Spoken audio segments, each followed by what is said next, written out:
Hello दोस्तों, कैसे हो आप सब। मैं हर्षदीप कतूरी आप सबका फिर से वेलकम करता हूं हमारे इस यूसी लाइव के प्यारे से यूट्यूब चैनल पे। आई होप आप अच्छे से क्लासेस देख रहे हो और बहुत ही मजे से अपनी पढ़ाई को यहाँ पे कर रहे हो।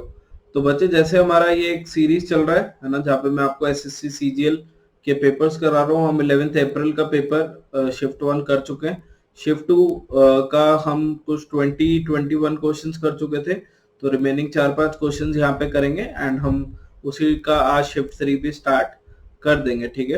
I am always looking forward. मैं हमेशा इस चीज के लिए देख रहा हूँ कि क्या आपको कोई परेशानी या कुछ प्रॉब्लम आ रही है, तो आप उसको कमेंट में बिल्कुल ड्रॉप कर सकते हो।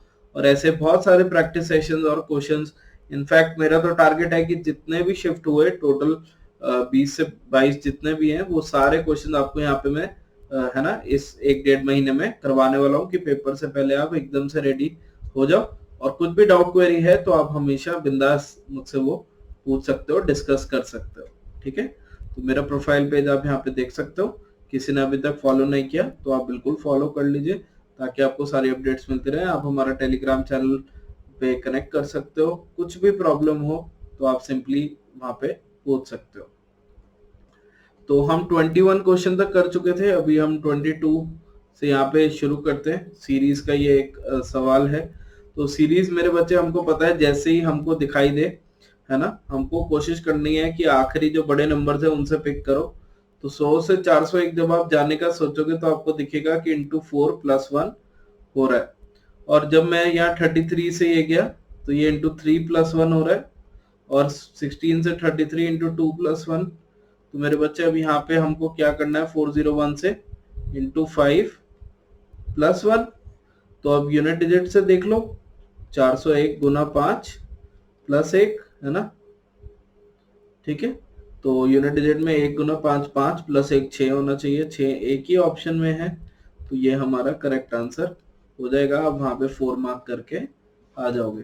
तो जब भी सीरीज का ये श्रृंखला वाला सवाल है, कोशिश करो आखिरी के 2 नंबर जो दिखने में बड़े होंगे बट वो सवाल को उतना ही आसान बना देते हैं, क्योंकि बाकी में सोचने की चांसेस ज्यादा है। इनमें मल्टीप्लाई से पहुंचने का चांस जो है वो थोड़ा ज्यादा रहता है। ठीक है। चलो, क्वेश्चन नंबर 23 में क्या कह रहा है कि विच टू नंबर्स, ऐसे कौन से दो नंबर हैं और कौन से दो ऑपरेशन, दो साइन है जिनको हम चेंज कर दे, दो चेंज करने और दो संख्या चेंज करनी है कि ये एक मीनिंगफुल है ना क्वेश्चन बन जाए, मीनिंगफुल इक्वेशन बन जाए। तो मेरे बच्चे देखो, सबसे पहले हमको यहाँ पे डिवाइड का चेक करना है, क्योंकि डिवाइड मेजर रोल प्ले करता है। अब डिवाइड 3-4 ऑप्शन में आ रहा है ना। अब यहाँ पे देखो, मल्टीप्लाई एंड डिवाइड, इधर भी मल्टीप्लाई एंड डिवाइड। ठीक है। तो मल्टीप्लाई और डिवाइड को अगर मैं चेंज करने का सोचूं, क्योंकि मेरी दो ऑप्शन की हेल्प हो जाएगी यहाँ पे और यहाँ पे, तो मुझे क्या दिखा, एक में 12 और 16 को इंटरचेंज कर रहा है। अब देखो, 12 और 16 को इंटरचेंज करती है, अगर इधर 12 आ जाता है तो 24 गुना 12 हो जाएगा, क्योंकि ये उल्टा हो रहा है। और 48 डिवाइडेड बाय 12 हो जाएगा। तो मेरा तो फायदा ही है, 48 डिवाइडेड बाय 12 की जगह 16 हो जाएगा, क्योंकि 48 16 से डिवाइड हो रहा है। अब इस वाले में क्या कह रहा था कि 48 और 24 को डिवाइड कर दें, तो दोनों वाले केस यहाँ पे देखने को बन सकते हैं। तो मेरे बच्चे, हमें क्या करना है, हमें एक ऑप्शन पिक करनी है और उसको अब आप बिंदास तरीके से यूज करके देख लो। जैसे मैं ये पहले वाला स्विच करके देखता हूँ, है ना। हम चलो थर्ड वाला पहले स्विच करके देख लेते हैं। ठीक है। तो थर्ड वाले में क्या हो रहा है कि 48 चेंज होगा, डिवाइड की जगह मल्टीप्लाई आएगा, तो 48 इंटू 16 माइनस 96, है ना। अब खुद सोचो यार, 48 इंटू 16 कितना बड़ा नंबर है। 96 प्लस, अब ये 48 की जगह 24 और यहाँ पे डिवाइड बाय 12। तो ये खुद सोचो कि ये डिवाइड करके 2 तो आ गया, बट ये 400 500 से ऊपर नंबर, 600 के आसपास या उससे भी ज्यादा नंबर जाएगा माइनस माइनस करके। हमको तो 195 बनाना था, तो इसको ये नहीं पूरा सॉल्व करो, ये ऑप्शन आप कैंसिल कर सकते हो। क्या ये बात समझ में आई। अब जब मैं पहला ऑप्शन चेंज करने को जाता हूँ, ट्राई करने को जाता हूँ, तो मेरे को क्या करना है, पहले ऑप्शन में 12 और 16 को इंटरचेंज करना है। तो यानी 24 और डिवाइडर उसको चेंज करना है, तो डिवाइडेड मल्टीप्लाई बाय 12, यही हो जाएगा ना, 24 गुना 12 माइनस 96 प्लस 48 और यहाँ पे हो जाएगा डिवाइडेड बाय 12, है ना। 12 नहीं 16, ठीक है। क्या ये बात समझ में आई इतनी? अब डिवाइडेड बाय 16 का मतलब मेरे बच्चे क्या ये सिंपली 16 से 48 डिवाइड होके 3 नहीं आ जाएगा? और 240 का डबल मतलब 24 का इंटू 12 मतलब 240 प्लस, मतलब ऐसे ही करते हो ना। मैं यहाँ पे दो चीजें बोल रहा हूँ, आपको शायद ना समझ में आए कि 12 को 10 प्लस 2 कर सकते हो ना, 240 प्लस 48, तो 288 माइनस 96 प्लस 3। तो अब ये देखो 288 में से 96 जाएंगे तो फिर प्लस 3 होगा, तो 192 प्लस 3 195 आपको इजीली यहाँ पे देखने को मिल जाएगा। और यही तो हमको चाहिए था ना, ये सेम चीज ही तो हमको चाहिए। तो आप यहाँ से इसको बना पाओगे, आराम से कर पाओगे, ठीक है। तो इस चीज का बस हमको यहाँ पे ध्यान रखना होता है, इससे ज्यादा और कुछ भी नहीं है। क्या ये बात एक बार चेक कर लो, क्या समझ में आती है? कोई ऐसे टेंशन वाली बात तो नहीं है, ठीक है। तो सिंपली कोशिश ये करो कि ज्यादा से ज्यादा यहाँ पे सवाल को बना पाओ, और प्रैक्टिस ऐसे करना है ना कि सही चीज बन के आए तो सबसे बढ़िया है, उससे बढ़िया तो फिर और कोई टेंशन वाली बात यहाँ पे होगी ही नहीं, ठीक है। आगे चले, चलो चलो क्वेश्चन नंबर 24 क्वेश्चन में क्या कह रहा है? Side of A square park is 12, एक वर्ग के है ना साइड में पार्क है, और एक गार्डन है जिसके अंदर ये पार्क है, 24 मीटर का ये गार्डन है, ये भी एक वर्ग के शेप में। तो total area of the park including garden, अब देखो अगर मैं बाहर वाला का ही बस एरिया क्षेत्र फल निकाल दूं तो अंदर वाला तो खुद ही आ जाएगा, तो मुझे बस बाहर वाले का निकालना है। और वर्ग का कैसे निकलता है? 24 गुना 24, बस यही करना है, 24 गुना 24 करना है। तो इससे हमारा आंसर यहाँ पे आ जाएगा सिंपली 576। तो इसमें कोई भी दिक्कत किसी भी प्रकार से नहीं होगी, ठीक है, किसी भी प्रकार से नहीं होगा। चलो सवाल नंबर 5, ऐसा हम सिमिलर क्वेश्चन बिल्कुल कर चुके हैं, आप ये देख सकते हो हर शिफ्ट में सवाल बस थोड़े से आगे पीछे होकर आ रहा है, टाइप बिल्कुल वही है। तो हमको बिल्कुल बिंदास तरीके से वहां पे अटेम्प्ट करना है, बिल्कुल भी डिफेंसिव अप्रोच में नहीं जाना, अटैकिंग में रहना है कि अच्छे से हम इसको करें, और फिर हम अपने पेपर की है ना जो टोटल हमारा टारगेट है वो उसको जल्दी से जल्दी हम पूरा कर पाए मेरे बच्चे। अब यहाँ पे क्या हो रहा है, देखो n के बाद u आ रहा है ना, आप यहाँ पे चेक करो n के बाद u आ रहा है, तो इधर भी n के बाद u आना चाहिए, इधर भी n के बाद u आना चाहिए। यानी अगर मैं चेक करूं तो तीसरे वाले ब्लैंक में n आना चाहिए, जो कि यहाँ पे इन सारे ऑप्शन में इनमें नहीं है। और अगर मैं लास्ट से चेक कर रहा हूं तो n से पहले e आ रहा है, तो लास्ट से थर्ड वाला भी e आना चाहिए, लास्ट से थर्ड में e, तो ये ऑप्शन कैंसिल इन दोनों में है। अब HENU हो गया मेरे बच्चे, तो ये वाला में H आना चाहिए, E से पहले H आ रहा है, हमको पता लग गया। E से पहले H, आखिरी वाले में H यहाँ पे है, तो ये आ गया। और मैं तो हमेशा कहता हूँ जब भी आ जाए तो एक बार चेक करके देख लो कि ये हर जगह बन रहा है ना, कि HEN कोई दिक्कत तो नहीं है। और जैसे आप ये बनाओगे तो आपको रियलाइज होगा अरे ये बिल्कुल बन रहा है कि LHENU, फिर LHENU, फिर LHENU एंड सो ऑन, है ना। तो अगर ये आपको बन गया तो फिर आप हर चीज को यहाँ पे अच्छे से कर पाओगे। और ये क्वेश्चन ऐसा है जो रिपीट होगा ही होगा, मतलब एसएससी या टीसीएस वाले, मतलब एक फॉर्मेट पे अगर सवाल आ रहा है, हर शिफ्ट में आ रहा है आगे, पहले हर बार देखने को मिला, तो पूरे पूरे चांसेस हैं कि ऐसा फिर से सवाल आ सकता है। तो हम उसमें ज्यादा टाइम अपना वेस्ट ना करें, हम उसको अच्छे से समझ के कर सकें, ये उतना ही जरूरी हो जाता है, ठीक है मेरे बच्चे। चलो जी नेक्स्ट, अब हम यहाँ पे क्या करेंगे, हम शिफ्ट नंबर 3 को शुरू करते हैं। कुछ भी डाउट क्वेरी अगर आपका हुआ तो अगेन आप कमेंट पे पूछ सकते हो। कुछ क्वेश्चन आज हम डेफिनेटली इसके यहाँ पे अच्छे से करेंगे, कुछ भी परेशानी हो तो कृपया करके पूछ लीजिएगा, ठीक है जी। चलो, which two signs should be interchanged to make the given equation correct? तो इनमें से कौन से दो साइंस है उनको हम बदलें कि एक इक्वेशन करेक्ट हो जाए, सही हो जाए। तो ये सवाल हम पहले देख लें कि हमको सही बनाना है, कई बार ये ना हो कि हम उसको गलत बना दें, ठीक है। अब ऑप्शन में देखो क्या डिवाइड और मल्टीप्लाई का कोई इसमें इतना रोल तो नहीं हो रहा, क्यों? क्योंकि ये देखो ना, यहाँ पे मल्टीप्लाई और डिवाइड से ये चीज पूरी कट रही है। ये 4 डिवाइड 16 तो ये 4 हो जाएगा, और 4 से 6 है ना। तो 32 अभी के हिसाब से क्या बन रहा है, +6 -64। और हमको क्या चाहिए, हमको चाहिए 90 बनाना। तो 90 मुझे एकदम से यहां से रियलाइज होगा कि अगर मैं इन दोनों को ऐड करूं और इसको घटा दूं, है ना, 96 -6 तो बन जाएगा। यानी प्लस और माइनस का सेम जो ये वाला साइन है, अगर हम ये बदल दें तो सारी सिचुएशन सही हो जाएगी, और यही हमारा आंसर है ना। तो डिवाइड से ही शुरू करो, हर बार वो आपको हेल्प करेगा। और बाकी आप इसको करके देखना चाहते हो तो कर सकते हो। 32 - 24 गुना 4/16, माइनस की जगह हो जाएगा प्लस। तो ये आपका कुछ इस प्रकार से आंसर आ जाएगा, और ये आपका 90 आ जाएगा। तो इस करके हमारी गिवन इक्वेशन क्या हो गई, करेक्ट हो गई। ठीक है बच्चे, इतना हमको यहाँ पे इस चीज का ध्यान रखना है। क्वेश्चन नंबर 2, इनमें हमको क्या बताना है कि 4 letter clusters have been given, 4 अक्षर समूह दिया हुआ है, कौन सा अलग है? 3 एक तरीके से मिलते हैं, चौथा कौन सा अलग है? तो अगर आपको बेटा सबके नंबर्स याद है और आप उसको देख पाते हो, आप ऐसे सोच रहे हो कि 18, 3, 14 इनके है ना नंबर्स हो गए, ठीक है। नीचे वाले के 21, 6 और 17।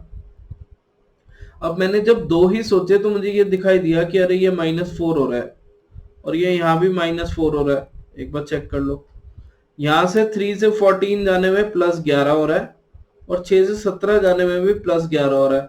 तो पूरे पूरे चांसेस हैं कि बेटा यही पैटर्न चल रहा होगा, क्योंकि दो में बिल्कुल सेम चल रहा है। और ऐसा बहुत कम होता है कि आपको दो में सेम चीज है ना दिखाई दे जाए।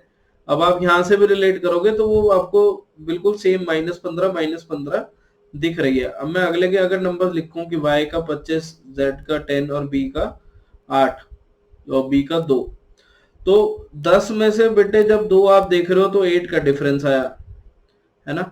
यहाँ पे 15 का डिफरेंस आया, तो ये बिल्कुल ही अटपटा हो गया। अब मुझे पूरा लग रहा है कि यही गलत है। अगर मैं EPA का नंबर चेक कर लूं, दैट इज 5, 16 और 1, कैसे होगा ये चेक कर लो, 5, 16 और 1। तो अब मुझे अगर यहाँ पे गारंटी मिल जाए कि हाँ भाई यहाँ पे ये सेम चीज ही हो रही है, तो बस फिर तो केस ही क्लोज है, केस ही क्लोज है। तो 5 से 1 ये मेरे को नजर आया कि भाई -4, यही तो हमने सबसे पहले चेक किया था, है ना। यहाँ पे मेरे को क्या नजर आ रहा था, 25 से 2 नहीं रिलेट हो रहा, 11 की बजाय 8 आ रहा है, 25 4 29 होते हैं, मतलब यहाँ पे 3 होता। अब यहाँ पे ये वाली चीज बिल्कुल रिलेट हो रही है, इसमें कोई टेंशन नहीं है।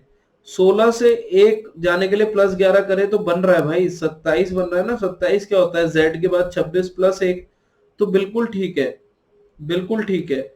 और आपको जब ये सारी सिचुएशन सही मिल गई, दो फैक्टर मिल गए, तो यानी तीसरा ही हमारा गलत था। उसमें वो चीज हो ही नहीं रही, उसमें ना 11 का डिफरेंस आ रहा है, ना कोने वाले जो दो हैं, है ना, जो ये वाले हम देख रहे हैं एक कोने से दूसरे कोने, उसमें 4। तो ये हमारा करेक्ट आंसर हो जाएगा। इतना ही हमको करना था, ठीक है। अब ये क्वांट टाइप का सवाल यहाँ पे आपको रीजनिंग में देखने को मिल रहा है कि if 90% of a number is this, तो what will be 50% of 20% of that number. तो आप इसको परसेंटेज वाले मेथड से करना चाह रहे हो आप तो भी कर सकते हो, है ना। 50% ऑफ 20%, अगर आपको ये समझ में आ जाती है बात, है ना, कि 50% ऑफ 20% का मतलब क्या है, तो क्या ये नंबर है कि 50% ऑफ 20, और 50 से ये हमको पता लग जाता है कि अरे ये 10% ही कहना चाह रहा है, कि 20 का 50% ही तो कहना चाह रहा है, यानी 10%। तो अगर 90% 621 है तो 10% कितना होगा? अगर 90% 621 है ना, तो 10% कितना होगा? 1/9 ही तो करना था। तो इसको 9 से आप सीधा डिवाइड करोगे, है ना। तो जैसे आप 9 से इसको डिवाइड करने जाते हो तो आपको रियलाइज होगा कि 9 6 जा 54 और 81, तो 69 आपका करेक्ट आंसर यहाँ पे आ जाएगा, बिना किसी टेंशन के, बिना किसी डाउट के।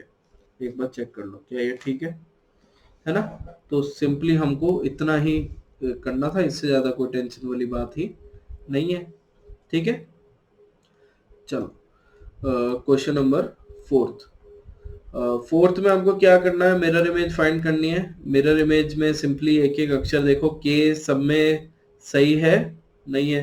के देखो यहाँ पे क्या हो रखा है कि ये वाला के और ये वाला के आप ध्यान से देखो अलग है ना। हमको कौन सा चाहिए, जब ये वाला के है तो ये वाली लाइन लंबी और ये वाली अंदर छोटू, तो ये ऑप्शन सीधा सीधा कैंसिल हो गया। क्या ये समझ में आया? ये ऑप्शन कैंसिल हो गया तो एफ, अब देखो एफ का मुंह इस तरफ है तो इस तरफ ऐसे होना चाहिए, तो ये वाला ऑप्शन सिंपली एलिमिनेट हो गया। ठीक है, अब फर्स्ट और फोर्थ में डिफरेंस कहाँ पे आ रहा है?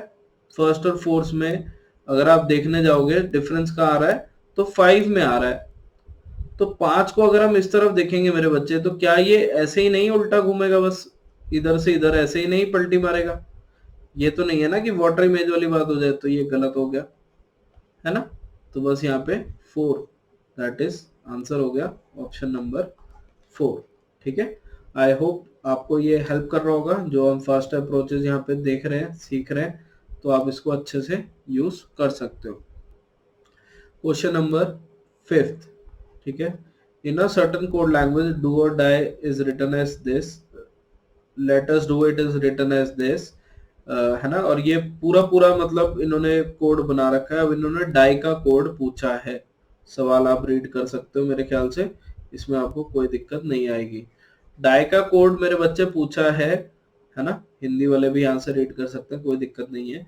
तो ये वो है जहाँ पे डाई शब्द 2-3 बार है ना आपको नहीं देखने को मिल रहा है, एक ही बार देखने को मिल रहा है। बट जो डाई के पड़ोसी हैं, दैट इज डू और वो मेरे को अलग अलग जगह पे दिख रहे हैं, है ना, यहाँ पे।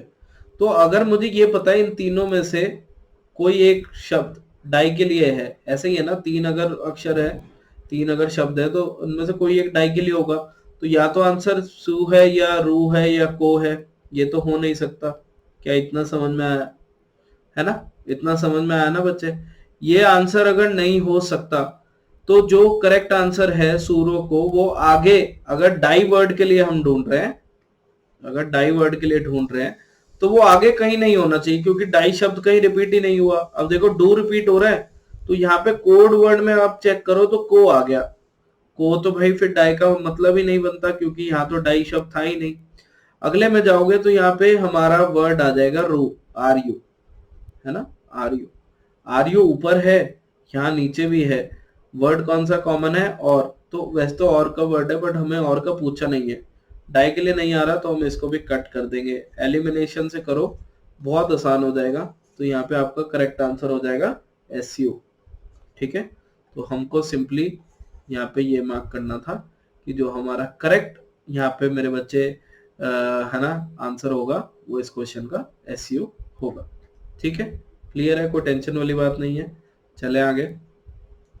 चलो जी, तो ब्लड रिलेशन का ये कोडेड रिलेशंस का सवाल, बिल्कुल ये सिमिलर क्वेश्चन हमने ट्राई किए थे। ठीक है, जहाँ पे एक सिंबल, एक आपको रिलेशन दिखा रहा है कि ये बहन है, ये वो है। आपको इनमें क्या ध्यान रखना होता है कि क्या सवाल हमको पूछा गया है। हमको पूछा गया विच इज नॉट करेक्ट, इनमें से कौन सा सही नहीं है। ठीक है, अब इसके लिए आपको पूरा ये डायग्राम बनाना ही पड़ेगा। R% क्या कह रहा है? R is the sister of T. तो ये हम शुरू करते हैं बनाना यहाँ पे। ठीक है, R is the sister of T, T and Z. तो एंड के लिए मेरे बच्चे यहाँ पे क्या कह रहे हैं? T is the mother of Z, है ना। टी जो है वो माता जी हैं, तो कुछ ऐसे बन गया। जेड डॉलर, जेड भाई है किसका? बी का। और फिर जब आप बी का नहीं, एस का, अरे बी भैया कहां से आए? ठीक है, तो यहाँ पे ये एस आ गया मेरे बच्चे। S at the rate V, at the rate मतलब एस जो है वो पुत्र है वी का। अब देखो वी का पुत्र है और इनकी माता जी टी पहले आ चुकी थी, तो ये यहाँ तक आ जाएगा कि ये कपल हो गया और ये इनके फादर होंगे। अब यहाँ पे चेक करो, हमको बताना है कि कौन सा करेक्ट नहीं है। तो मेरे को एटलीस्ट ये पता लग गया कि ये वाला तो करेक्ट है, टी एस की मदर है, ये चेक कर लो। वी फादर है जेड का, मुझे ये भी पता लग गया। तो ये तो आंसर हमारे नहीं हो सकते, है ना, क्योंकि हमको बताना था कौन सा सही नहीं है। तो ये दो तो कट गए। अभी सी हमको चाहिए अगले के लिए, तो हमें आगे बढ़ना पड़ेगा। v@c क्या कह रहा है कि v जो है वो पुत्र है किसका, c का। अब जैसे ही मैंने इतना बनाया ना तो मुझे आगे बनाने की जरूरत नहीं है, क्यों? क्योंकि मुझे पता लग गया कि t जो है वो c की डॉटर नहीं है, t जो है c की पुत्री नहीं है ना, उसके पुत्र की वधु है, पुत्र वधु है, उसके बेटे की वाइफ है। तो ये आंसर कैंसिल हो गया, ये सही होगा। और आप चेक भी कर सकते हो कि c जो है वो z की दादी आ रही है, यहाँ से आप इस जनरेशन में आ रहे हो, तो ये हमारा करेक्ट आंसर हो जाएगा। ठीक है, ये हमारा करेक्ट आंसर हो जाएगा। Question number 7। क्वेश्चन नंबर 7 मेरे ख्याल से सबसे इजी सवालों में से था इस पेपर का, जो आप देखते ही फटाफट से सही कर सकते हो। एक बार आपको पूरा यहाँ पे मैं दिखा दूं कि S से T +1 हो रहा है, A से Z -1 हो रहा है, फिर N से O फिर +1 हो रहा है, और आप इसे क्रॉस चेक कर लेना, सब में यही हो रहा है, बस एक बार +1 एक बार -1 है ना। फिर T से U फिर +1, फिर I से H -1, तो ये सेम पैटर्न चल रहा है। N से M भी आप देखोगे इवेंचुअली आपका -1 हो जाएगा, क्योंकि O से P है ना पहले +1 हुआ था। तो हमको बस यही करना है। अब उसी भाषा में टेलीवाइज को कैसे लिखना है, तो शुरू हो जाओ बस। अब ये नहीं करना कि सारे करके देखो, टी में +1 करो तो यू आ गया, यू आ गया तो ये ऑप्शन कैंसिल। अब यू डी सेम है तो सारे या तो प्लस प्लस वाले देख लो कि एल में +1 करके एम आना चाहिए, वी में +1 करके कितना आना चाहिए, डब्ल्यू। तो ऐसे कौन सा वर्ड है जिसमें U dash M dash W है, इसमें तो नहीं है, इसमें तो एन है। U dash M dash W, U M और डब्ल्यू इसमें आ रहा है ना, इसमें तो क्योंकि यू है तो ये भी गलत हो गया, तो आपका करेक्ट आंसर ये हो जाएगा। इसमें भी अब फिर टाइम वेस्ट नहीं करना कि एक एक अगर मेथड पता लग गया तो एक एक उसको हम सॉल्व करके देखें और फिर बनाएं।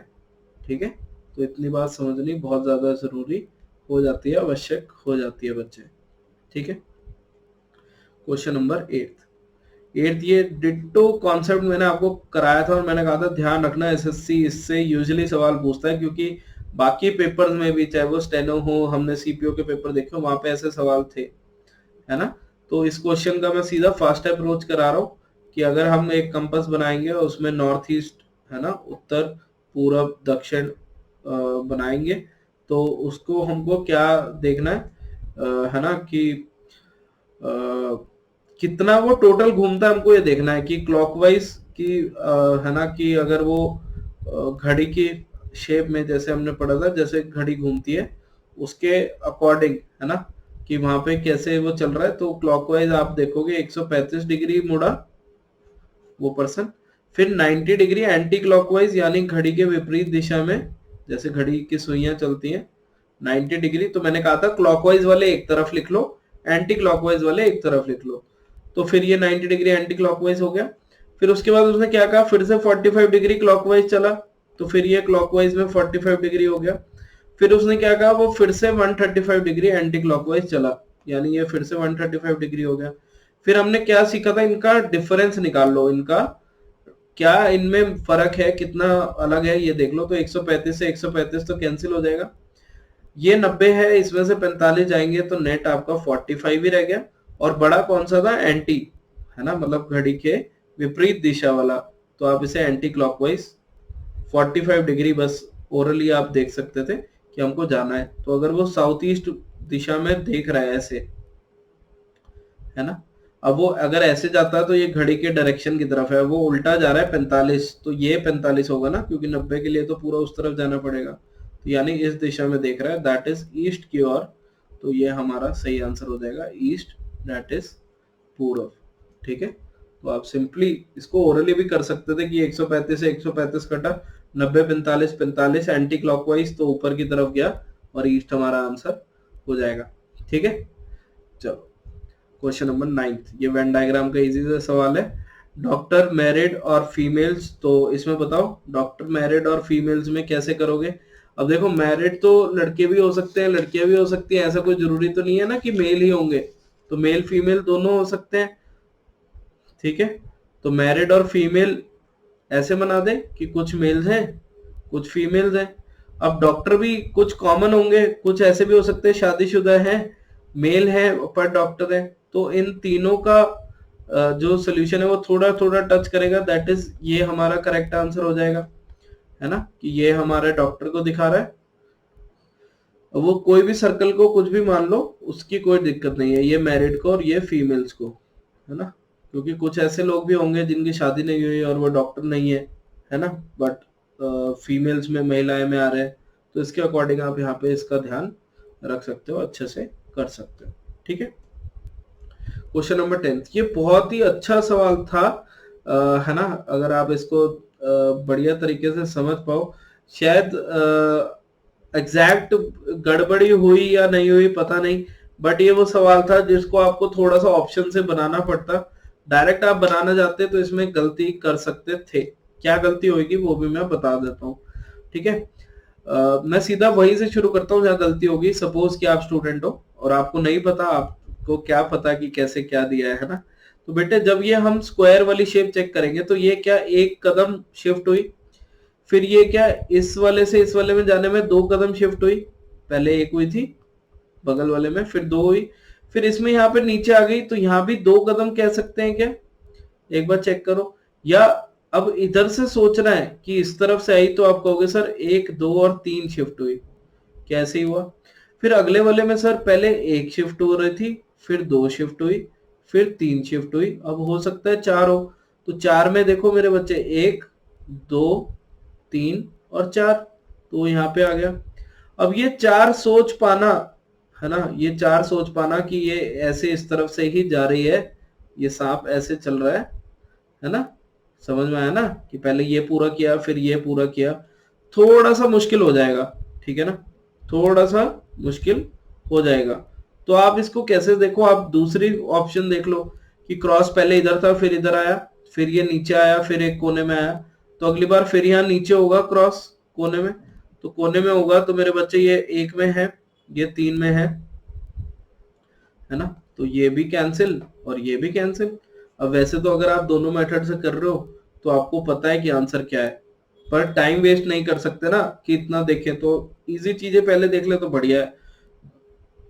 ट्राइंगल देखो, पहले यहाँ था, फिर 2 कदम शिफ्ट हुआ, फिर 2 कदम ऊपर की तरफ शिफ्ट हो गया, इधर आ गया, फिर 2 कदम फिर से आगे गया, तो बेसिकली कैसे चल रहा है ट्राइंगल, पहले इधर था, तो फिर एक से जंप मार के इधर गया, फिर इधर से जंप मार के इधर गया, फिर इधर से जंप मार के इधर आया, फिर इधर से वापस ऊपर गया, है ना, ऐसे ही चल रहा है ना, ऐसे ही दो दो की मूवमेंट कर रही है। अब जब ये ऊपर आया तो हमको यही तो बताना है ऊपर कहाँ पे है, कोने में, यहीं पे तो है, ये तो है नहीं, तो ये सही हो गया।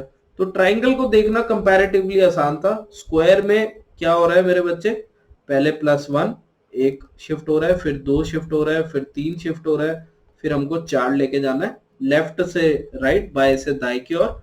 ट्राइंगल में मेरे बच्चे क्या हो रहा है ना, सब में बस 2 2 की शिफ्ट कर रहा है, दाएं से बाएं की ओर, है ना, राइट से लेफ्ट की ओर, तो हमें इस चीज का यहाँ पे ध्यान देना था। ठीक है, तो आज हम इस पेपर को इतना ही करते हैं, सो दैट जब हम नेक्स्ट वीडियो को बनाएंगे तो हम वो पूरा शिफ्ट 3 खत्म करेंगे, एंड अगले दिन का पेपर हम मोस्ट प्रोबेबली शुरू कर देंगे, सो दैट जितने ज्यादा क्वेश्चंस हो सके उतना हमारे लिए अच्छा है। ठीक है, कैसा लग रहा है आपको ये जरूर बताते रहिएगा, एंड मैं अगले सेशन को डेफिनेटली मेक श्योर करूंगा कि इससे बिगर एंड बेटर हो, हर बार यही कोशिश है, तो हम उसको और बड़ा और यहाँ पे, है ना, इंटरेस्टिंग बनाएंगे। एक काम करते हैं, या तो कि आप, इजी क्वेश्चन है, आई नो कि आपसे ये देखते ही बन जाएगा, आई वुड लव कि आप इसको मेरे को होमवर्क में बताओ। ठीक है, मेरे को होमवर्क में बताओ कि यहाँ पे इसका क्या आंसर रहने वाला है। ठीक है, तो काफी अच्छा लगेगा अगर आप बताओगे। एक जो हमने क्वेश्चन किया था, मेरे को उसमें थोड़ा सा डाउट हो रहा था, मैं थोड़ा यहाँ पे शिफ्ट बैक कर रहा हूँ, क्योंकि अपना नेचर थोड़ा ऐसे ही है कि जहां भी डाउट लगे एक बार उसको चेक जरूर कर लो कि कुछ गलती ना हो। तो मेरे बच्चे, अगर हम इस वाले सवाल को बना के आप चेक करना, अगर आपको लगता है कि कुछ भी डाउट आ रहा है या है ना, कुछ और इसमें कुछ दिक्कत है, तो एक बार हम उसको डेफिनेटली सॉल्व करके देख लेंगे। नहीं तो एक काम करते हैं, इस क्वेश्चन को हम फिर से एक बार करके देख लेते हैं, जैसे क्वेश्चन करके देखेंगे तो शायद जो हम कुछ कॉमन मिस्टेक कर रहे हैं वो यहाँ पे सही हो जाएगी, ठीक है ना। तो हमने यहाँ पे जब क्लास में देखा था तो शायद पहले ऑप्शन से हमको लगा कि सबसे बेटर पुट हो रहा है, तो बस इसको क्रॉस चेक कर लेते हैं कि कोई दिक्कत की बात तो नहीं थी ना। तो 12 और 16 को जब हमने बदला और मल्टीप्लाई एंड डिवाइड को बदला तो यहाँ पे कितना आ गया, 24 इंटू 12 माइनस 96, यही है ना, प्लस मेरे बच्चे 48। अब यहाँ पे मल्टीप्लाई की जगह डिवाइड और 12 की बजाय आ जाएगा 16, है ना। तो मेरे बच्चे ये 16 से 48 3, 24 इंटू 12 कितना हो गया 240 और 48 है ना 288 माइनस 96 प्लस 3, तो 288 प्लस 3 माइनस 96 यानी 291 माइनस 96। एक बार चेक कर लो, ठीक है। 291 में से 96 अब आपको घटाने हैं मेरे बच्चे, तो ये 100 कितना आएगा, सिंपली 11 में से 6 गए 5 और 28 में से 9 गए 19, ठीक है। तो ये बिल्कुल ठीक आ रहा है, जो हमने पहले किया था सही है। मेरे माइंड में ऐसा आया कि मैंने कोई वैल्यू शायद गलत तो नहीं लिख दी, तो इस करके हम उसको है ना यहाँ पे एक बार चेक करने आ गए कि कुछ भी ऐसा नहीं होना चाहिए कि माइंड में और रह जाए। तो आप इसको चेक कर लेना, पहले भी हमने जो किया बिल्कुल सही था, तो वैल्यूज भी सही है, ठीक है। तो आज की क्लास को फिर हम यहाँ पे एंड करेंगे। जो भी डाउट क्वेरी हो, जो भी आपका सजेशन है, वो प्लीज कमेंट बॉक्स में शेयर करिएगा एंड हम बहुत जल्द आपको इसके नेक्स्ट पार्ट के साथ यहाँ देखने को मिलेंगे, ठीक है। तो आज के लिए इतना ही करते हैं, मुस्कुराते रहो, अच्छे से पढ़ो, बाय बाय।